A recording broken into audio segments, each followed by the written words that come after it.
메시지 낸 거를 보면 두 가지 메시지가 키워드더라고요. 그중에 첫 번째가 저의 구속과 관련해 수감되어 있는 분들의 조속한 석방이 필요하다, 기도한다 이렇게 얘기했어요. 그러면 이 본인의 구속과 관련돼서 지금 구속되어 있는 분들, 수감되어 있는 분들 누굽니까? 지난 1월 19일 날 서부지법에 들어가서 폭동을 일으켰던, 난동을 일으켰던 그 사람들 아닙니까? 그 사람들이 지금 석방되기를 기도한다고요? 지금 법치주의에 대한 그런 부분들에 대해서는 전혀 생각하지 않는 겁니까?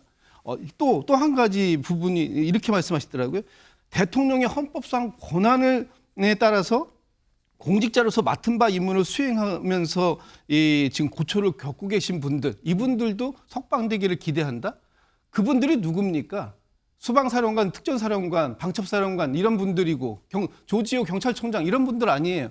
지금 이분들 다 구속 기소되어 있습니다. 12.3 비상계엄이라는 잘못된 행위 하나를 가지고 이렇게 많은 사람들이 지금 구속되어 있는데 정작 윤석열 대통령은 석방되어서 불구속 상태에서 앞으로 재판을 받게 되어 있고 이 사람들은 여전히 그 영화의 몸이 되어서 수감 상태에서 재판을 받아야 되는 누구 때문에 이 고생을 하고 있는데 이분들에 대해서 그냥 단순히 기도 한 번만 한다고요? 본인의 대통령의 권한으로서 비상계엄을 선포했기 때문에 그 과정에서 본인의 지시에 따라 어떤 행동을 했는데 그로 인해서 고초를 겪고 있는 사람으로선 대통령으로서 위안을 얘기하고 뭔가 그분들의 어떤 선처를 바라는 그런 얘기는 충분히 할 수 있다고 봐요. 그리고 또 하나는 대통령이 어떤 특정한 소위 말해서 대통령의 어떤 탄핵을 반대하는 세력들이 개신교 종교인들이기 때문에 그분들에 대해서 호소하기 위해서 성경을 읽는 건 아닙니다. 대통령은 미션 스쿨을 나왔습니다. 개신교 교회도 다녔고요. 대학교 때는 세례도 받았습니다. 천주교 성당도 다녔습니다. 그리고 성경이란 건 누가 읽었더라도 사실 폭력을 사주하는 건 아니지 않습니까? 어떻게 보면 사랑이라는 어떤 그런 큰 어떤 뭐랄까요?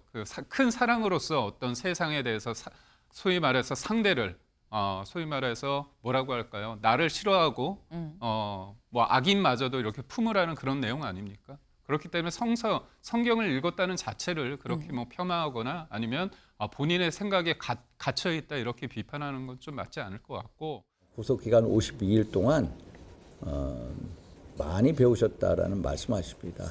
특히 이제 과거에 이제 구속되셨던 분들 얼굴이 많이 떠올랐다. 그리고 제가 기도문을 드려서 기도문 가지고 매일 아침 기도 생활하셨다. 이런 말씀도 전해주셨습니다.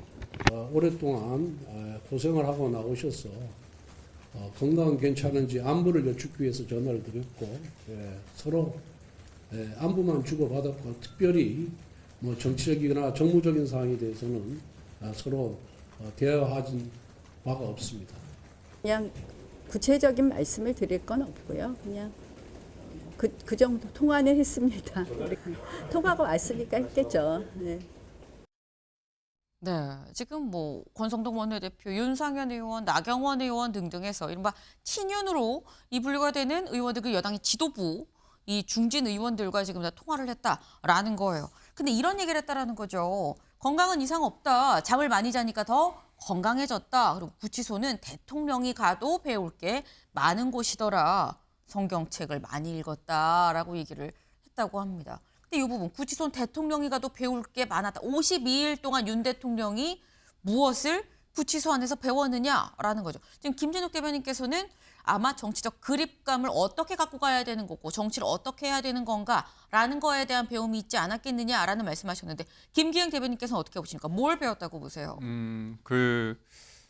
당시 예전에 사법농단 관련해 가지고 양승태 전 대법원장 그다음에 또 임종원 전 법원 행정처 차장 관련해 가지고 얘기를 했다고 그러지 않습니까?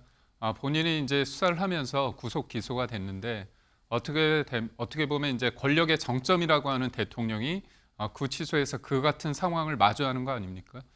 저는 50일 동안 대통령이 본인에 대한 생각을 좀 많이 할 것 같아요. 어떻게 보면 절대 고독의 시간 아닙니까? 네. 그래서 이제까지의 자기의 어떤 삶 그리고 사람들한테 어떻게 내가 대했는지 그런 부분에 대해서 조금 여러 가지를 좀 놓고 생각을 마주하는 시간이 것 같습니다. 그렇기 때문에 본인이 그립감을 잡기 위해서 어떻게 해야겠다 그런 생각보다는 아무래도 내가 잘한 게 뭐고 아쉬운 게 뭐고 미진한 게 뭔지를 생각할 수밖에 없는 저는 그런 공간이었다고 봅니다. 그렇기 때문에 저는 대통령이 통합이라는 어떤 화두를 가지고 분명히 탄핵이 기각이 되면 대통령이 좀 통합적인 어떤 리더십을 보이면서 저번에 이제 그 헌재 마지막 최후 진술에서도 얘기를 하지 않았습니까? 나를 지지한 분들 감사하지만 나에 대해서 비판을 하거나 그런 분들까지도 내가 다 받아들이겠다. 그런 어떤 측면이 사실 그런 과정을 내가 원하지 않지만 어쩔 수 없는 상황 속에서 내가 견뎌내야 된다고 한다면 그런 역지사지라고 할까요? 그리고 본인을 반성하면서 여러 가지를 생각할 수 있는 온전한 본인의 시간이었지 않을까. 그런 과정 속에서 구치소는 대통령이 가도 배울 것이 많다. 그런 생각을 한 것 같습니다. 네.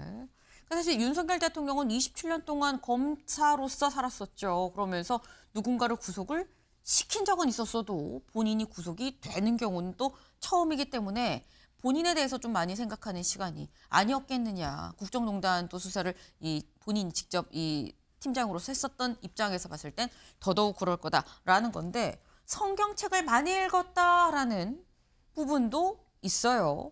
이걸 보면 김진욱 대변인님 또 공교롭게 윤석열 대통령의 어떤 탄핵 반대 집회의 두 축은 또 이 개신교 쪽이다라는 거거든요. 뭐 이른바 뭐 광화문파, 뭐 여의도파 이 양쪽 다 개신교가 좀 기반이 된 건데 성경책을 또 많이 읽었다 또 이런 메시지도 같이 나왔습니다. 그러니까 대통령께서는 본인에 대한 지지층에 대한 메시지밖에 안 내신 거고 그 안에 계시면서도 본인에 대한 지지층 생각밖에 안 했던 거예요. 국민 통합에 대해서 생각했다면 정말 전체 국민들이 어떤 생각을 하고 있었는가, 전체 국민들께 어떤 메시지를 내야 통합이 될 것인가 하는 부분에 대한 연구 그런 것이 있었겠죠. 지금 대통령께서 이렇게 얘기했습니다. 나오시면서 본인들 윤석열 대통령의 대리인을 통해서 메시지 낸 거를 보면 두 가지 메시지가 키워드더라고요. 그 중에 첫 번째가 저의 구속과 관련해 수감되어 있는 분들의 조속한 석방이 필요하다, 기도한다 이렇게 얘기했어요. 그러면 이 본인의 구속과 관련돼서 지금 구속되어 있는 분들, 수감되어 있는 분들 누굽니까? 지난 1월 19일 날 서부지법에 들어가서 폭동을 일으켰던 난동을 일으켰던 그 사람들 아닙니까? 그 사람들이 지금 석방되기를 기도한다고요? 지금 법치주의에 대한 그런 부분들에 대해서는 전혀 생각하지 않는 겁니까? 또 한 가지 부분이 이렇게 말씀하시더라고요. 대통령의 헌법상 권한에 따라서 공직자로서 맡은 바 임무를 수행하면서 지금 고초를 겪고 계신 분들, 이분들도 석방되기를 기대한다? 그분들이 누굽니까? 수방사령관, 특전사령관, 방첩사령관 이런 분들이고 조지호 경찰청장 이런 분들 아니에요. 지금 이분들 다 구속 기소되어 있습니다. 12.3 비상계엄이라는 잘못된 행위 하나를 가지고 이렇게 많은 사람들이 지금 구속되어 있는데 정작 윤석열 대통령은 석방되어서 불구속 상태에서 앞으로 재판을 받게 되어 있고 이 사람들은 여전히 그 영화의 몸이 되어서 수감 상태에서 재판을 받아야 되는 누구 때문에 이 고생을 하고 있는데 이분들에 대해서 그냥 단순히 기도 한 번만 한다고요? 정말 잘못된 판단을 하고 계셨다. 그런 생각들을 가지고 이 52일 동안의 수감 생활을 했다면 정말 대한민국 국민들에겐 너무나 절망적이다 이런 생각 듭니다. 네, 지금 김진욱 대변인께서는 윤 대통령이 이제 구속 취소가 돼서 이제 구치소에 나오면서 변호인단을 통해서 낸 입장문을 토대로 조목조목 말씀을 하셔서 그 입장문 잠깐 같이 볼까요? 여기 좀 보겠습니다. 불법을 바로잡아준 중앙지법재판부의 용기와 결단에 감사한다. 그러면서 많은 국민들 여러분께 감사한다. 그러면서 이 많은 분한테 감사하고 마음이 아팠다. 명복을 빈다라고 얘기를 하면서 다음 장 볼까요? 김진욱 대변인께서 말씀하신 부분 이런 부분인 것 같아요. 저의 구속과 관련해 수감되어 있는 분들도 계십니다. 조속히 석방되기를 기도합니다. 그리고 대통령의 헌법상 권한에 따라 공직자로서 임무를 수행하다 고초를 겪고 계신 분들도 있는데 조속한 석방과 건강을 기도합니다. 단식 투쟁하고 계신 분들 상하지 않을까 걱정입니다. 이제 멈춰주세요. 다시 한번 국민 여러분께 고개 숙여 감사드립니다. 그러니까 요 부분들, 저희 구속과 관련해 수감되어 있는 분들, 헌법상 권한에 따라 공직자로 임무 수행하다 고초 겪은 분들 다 조속히 석방되기를 기도합니다라고 얘기를 했는데 지금 이 부분이 김기영 대변인님, 이건 결국 자기의 지지층에 대해서만 얘기를 한 거고 이 이 다른 이 국민에 대한 메시지는 별로 없는 거 아니냐라는 취지의 말씀이 있거든요. 그러니까 민주당이 생각하는 거는 대통령의 계엄이 곧 내란이라고 딱 틀을 받고 답정너 아닙니까? 그 과정에서 수사기관의 어떤 수사 과정이 문제가 있다고 지금 알려지지 않았습니까? 국민들이 그거에 대해서 적지 않은 분들이 많은 사람들이 동의하지 않습니다. 그렇기 때문에 대통령은 본인의 대통령의 권한으로서 비상계엄을 선포했기 때문에 그 과정에서 본인의 지시에 따라 어떤 행동을 했는데 그로 인해서 고초를 겪고 있는 사람으로선 대통령으로서 위안을 얘기하고 뭔가 그분들의 어떤 선처를 바라는 그런 얘기는 충분히 할 수 있다고 봐요. 그리고 또 하나는 대통령이 어떤 특정한 소위 말해서 대통령의 어떤 탄핵을 반대하는 세력들이 개신교 종교인들이기 때문에 그분들에 대해서 호소하기 위해서 성경을 읽는 건 아닙니다. 대통령은 미션 스쿨을 나왔습니다. 개신교 교회도 다녔고요. 대학교 때는 세례도 받았습니다. 천주교 성당도 다녔습니다. 그리고 성경이란 건 누가 읽었더라도 사실 폭력을 사주하는 건 아니지 않습니까? 어떻게 보면 사랑이라는 어떤 그런 큰 어떤 뭐랄까요? 큰 사랑으로서 어떤 세상에 대해서 소위 말해서 상대를 소위 말해서 뭐라고 할까요? 나를 싫어하고 악인마저도 이렇게 품으라는 그런 내용 아닙니까? 그렇기 때문에 성경을 읽었다는 자체를 그렇게 폄하하거나 아니면 본인의 생각에 갇혀 있다 이렇게 비판하는 건 좀 맞지 않을 것 같고 저는 그제죠 대통령이 이제 석방하는 과정을 보면서 본인은 그랬을 것 같아요. 그러니까 내가 사람의 어떤 선이라는 게 있지 않습니까? 그렇지만 그 과정 속에서 이게 내란으로의 어떤 프레임 속에서 전반적인 어떤 대한민국의 혼란에 대한 그런 상황 그런 거에 대해서 당연히 대통령으로서 어떤 무거운 책임감 같은 걸 느낄 수밖에 없고 그거에 대한 그 과정 속에서 사람이 어떤 사람을 좋아한다는 게 어떤 겁니까? 나를 지켜줘서가 아니라 내가 생각한 바를 동의하고 같이 해줌으로써 대한민국을 지키고자 하고 법치를 지키고자 하고 그리고 미래를 위한 본인의 생각을 이렇게 지지하는 분들에 대해서 감사의 마음을 표했다. 이렇게. 네. 그러니까 지금 말씀은 원래 윤 대통령이 미션 스쿨 나오고 개신교 세례도 받고 다 했었다. 그렇기 때문에 그게 뭐 이렇게 연계를 해갖고 볼 일은 아니다라고 말씀을 하셨는데 사실 연계해서 볼 일이 아니라고 얘기를 할 수 있어요. 그런데 문제는 윤 대통령에 대한 어떤 탄핵 반대를 얘기하는 게 지금 손현보 목사와 정광훈 목사 좀 두 그룹으로 나뉘는 건데 전광훈 목사가 이런 얘기를 했다라는 거죠. 잠깐 들어보고 올까요? 이제 헌법재판소는 그건 재판 하나 많아요. 헌법재판소가 뭐 딴짓했다. 국민 저항권을 발동하여 If they try to mess up 한 our nation, 칼을 날려버려 한 칼을. we are going. 헌법재판소를 한 칼에 날려버려야 된다라고 얘기를 했어요. 근데 이런 전 목사의 발언이 김기행 대변인님 사실 이 성경 많이 읽었어요라고 얘기를 하는 윤 대통령한테 자칫 오버랩이 될 수도 있는 부분 아니겠느냐라는 우려도 나오거든요.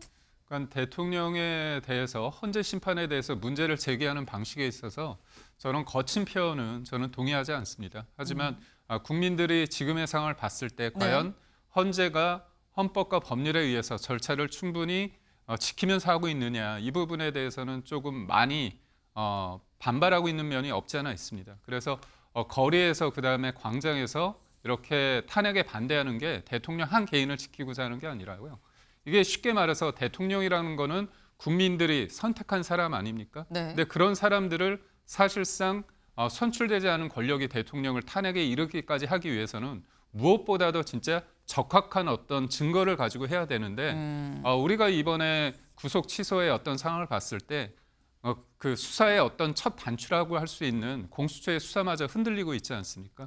그리고 검찰의 수사 또한 냉정하게 봤을 때는 내란 수사를 할 수 있는 권한이 없습니다. 그렇다면 헌재가 검찰 조사의 어떤 진술 내용 그걸 그대로 가져다 쓰는 부분이 헌재법 위반이라는 주장도 있습니다. 그렇다면 검찰 수사기관의 어떤 조서의 어떤 근거에서 한다고 한다면 실제로 법정에서 이루어지는 실제의 진술과 상충이 됐을 때 후자 즉 공판에서 이루어지는 어떤 진술의 무게를 둘 수밖에 없는 공판 중심주의 쪽으로 재판이 이루어져야 되는데 실질적으로 8차례 기일이 일방적으로 지정이 됐습니다. 그렇다면 충분한 방어권 행사가 가능했는지에 대해서는 의문이라고 볼 수 있습니다. 네.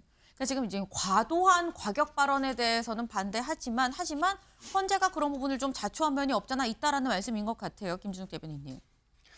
믿음, 소망, 사랑 이게 성경에서 얘기하는 내용 아닙니까? 그런데 지금 이 부분을 저기 말씀하시는 정광호 목사 같은 분들은 계속해서 결국은 반대 세력은 처단의 대상, 척결의 대상으로밖에 안 보이는 거잖아요. 그렇기 때문에 성경을 잘못 읽었다고 얘기하는 거고 그런 모습을 지금 윤석열 대통령도 똑같이 보여주고 있기 때문에 과연 국민 통합이 되겠느냐 하는 부분을 지적하는 겁니다.